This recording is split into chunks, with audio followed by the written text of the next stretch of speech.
Noong 1951, ipinakilala ng Nissan ang kanilang kauna-unahang SUV. Matibay, matapang at dinevelop para sa off-road. Gamit pa ng military noon. Mahigit 70 na taon na ang lumipas. At ngayon, ang patrol ay kilala na bilang simbolo ng lakas, karangyaan at tibay na pangmatagalan.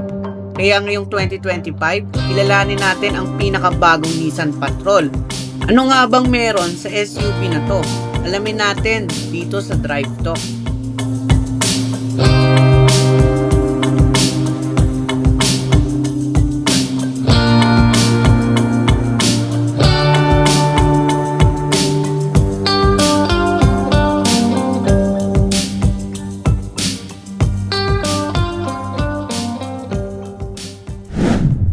Simulan natin sa exterior ng bagong Nissan Patrol.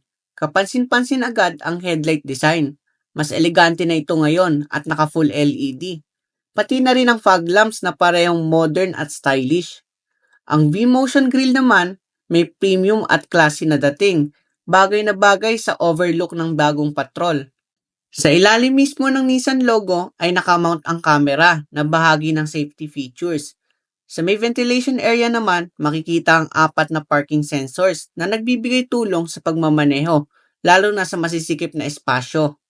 Ang gulong naman ay naka 20-inch by 8.5 machine cut alloy wheels na swak sa stance ng sasakyan. At isa sa mga pinaka-notable upgrades, gumagamit na ito ng adaptive air suspension. Kaya mas smooth at customizable ang ride quality, depende sa terrain o preference mo. Sa side profile naman, mapapansin ang ilang standout feature. May air vent sa gilid na hindi lang pamporma, may function din. Ang side mirror naman ay naka-glossy black. May repeaters at sa ilalim nito makikita ang V6 turbo badging. Present pa rin ang roof rails para sa practicality. At syempre may patrol badging na nagpapakilala sa flagship SUV ng Nissan. Sa likod, maganda rin ang layout. Ang taillight ay naka-full LED na. At continuation design ito hanggang kabilang side. LED din ang third brake light. Malinis naman ang rear glass dahil nakatago ang rear wiper, kaya mas sleek at maayos tignan. May 4 rin itong rear parking sensors. At good news, kung dati ay hindi included ang tow hook, ngayon sa bagong Patrol kasama na ito. Ready na talaga for adventure. Overall, mas catchy, mas modern, at mas premium na ang dating ng bagong Nissan Patrol. Ito ang SUV na hindi lang pang forma, kundi pang performance at functionality na rin. Silipin natin ang likod ng bagong Nissan Patrol. Power tailgate? Check. Kahit nakataas ang third row, maluwag pa rin. At may extra storage sa ilalim para sa mga gamit mo. Kulang pa, isang pindot lang, tiklop agad ang third row. Mas malawak, mas practical, at kung kailangan mo pa ng mas malaking space, folded flat ang second row. Kaya kahit pang long trip, kayang-kaya. May bitbit na mabigat? No problem. Adjustable ang ride height. Pindot lang sa likod. Bababa ang sasakyan para mas madaling mag-load. At syempre, may interior lights at power outlet din. Ready sa kahit anong adventure. Under the hood, ang Nissan Patrol ay may 3.5-liter V6 twin-turbo engine. Made it with 431 horsepower at 700 Nm of torque. Power na hindi lang nararamdaman, naririnig at nararanasan. Tamang-tama sa 98-octane gasoline para sa maximum performance. May 9-speed automatic transmission kasama ang push-button e-shifter at paddle shift. Para sa smooth o spirited driving, ikaw ang may control. At kung saan man ang adventure, kasama mo ang intelligent 4-wheel drive with 2-speed transfer case, ready sa kahit anong terrain. May underhood cover para sa insulation at added protection. So ngayon, nandito tayo sa loob ng Nissan Patrol, yung pinaka-latest model nila na lumabas ngayong 2025. So ang ganda ng loob nito. Maganda yung legroom ko. Maganda rin yung headroom ko dito sa unahan. Ang upuan naman ng Nissan Patrol ay merong zero gravity seat na may 10-way power adjustment, memory function at iKey link para sa personalized na comfort sa bawat biyahe. Samantalang ang manibela naman nito ay may power tilt and telescopic adjustment para sa mas perpektong driving position. Yung steering niya, leather wrap. Kung ano lang yung kailangan mo, nandito na lahat sa steering. Yung controls ng infotainment, nag-improve yung infotainment niya, mas lumaki siya, which is nice. Ang maganda rito, nakokontrol niyo yung 360 cam, pwede siyang isang buo. Yung audio system naman niya is naka-clips na premium audio, which is sobrang ganda. Yung interior niya, ang daming soft touch leather. Ang ganda ng interior niya, color tan. Yung controls naman ng infotainment, nandito rin sa gitna, sobrang modern. Nandito yung adjustment ng sa four-wheel drive, driving mode. Yung gear shifter naman niya, pinipindot kagaya din sa mga ibang modern cars. Ang advantage nito, na-adjust mo yung suspension, pwede mo siya i-switch ng auto. So, kapag naka-park yung kotse, automatic siyang nababa. Pero kapag naka-on na yung kotse at umaandar, automatic din siya umaangat. May extra kayong storage dito, may cup holder, may wireless charging, may dalawang Type-C port, may extra storage sa ilalim, may 12-volt socket. Meron din siyang cooler box dito. Dito yung controls.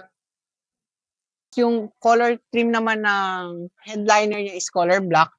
Yung sunshade niya, sakto lang din. Meron siyang sunroof, meron na rin siyang SOS. Visor naman niya is merong LED at saka mirror. May isa pang feature ang Nissan Patrol na tinatawag na Intelligent Rear View Mirror. Isang high-tech na salamin na kayang mag-switch sa live video feed mula sa rear camera. Kahit puno ang likod o limitado ang view, malinaw pa rin ang tanaw sa likuran para sa mas ligtas at hassle-free na pagmamaneho. So yung glove compartment niya, may kaluwagan. Ang maganda rito, meron siyang ilaw.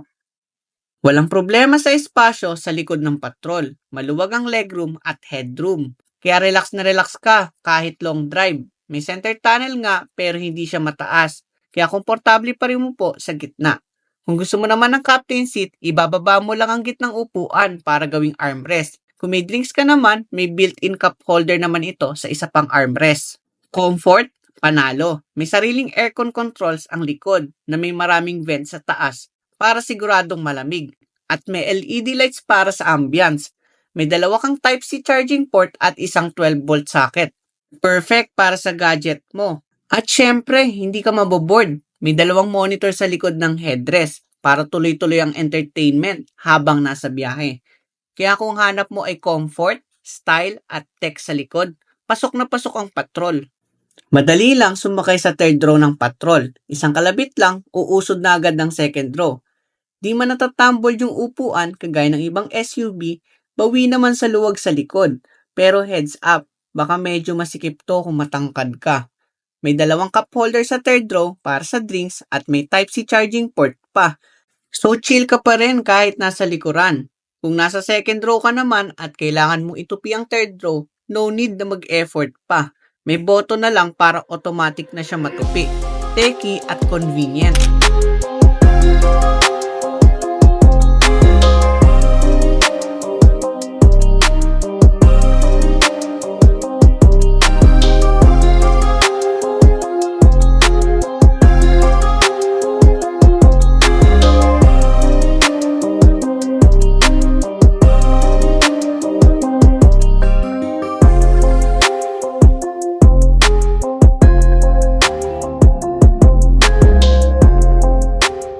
So ngayon, no, sinusubukan natin to pinakabagong Nissan Patrol. No?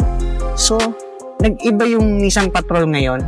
Yung manibela niya, the same pa rin sa dati na malambot, pero yung suspension niya, nakita ko yung improvement. Sobrang comfort itong latest model. Ramdam ko kagad yung power niya.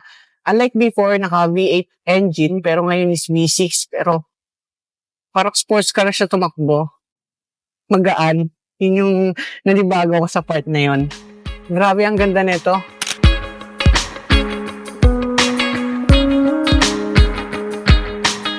Ang Nissan Patrol ay nagkakahalaga ng 5,385,000 in Philippine peso at may available color na Everest White with black roof, Gunmetallic with black roof, Everest White at Granite Black. At kung nagustuhan mo naman ang review na to, Don't forget to like, comment, share at mag-subscribe. At i-click mo na rin yung notification bell para lagi kang updated sa mga car reviews natin. Kita-kits tayo sa mga susunod pa nating car reviews.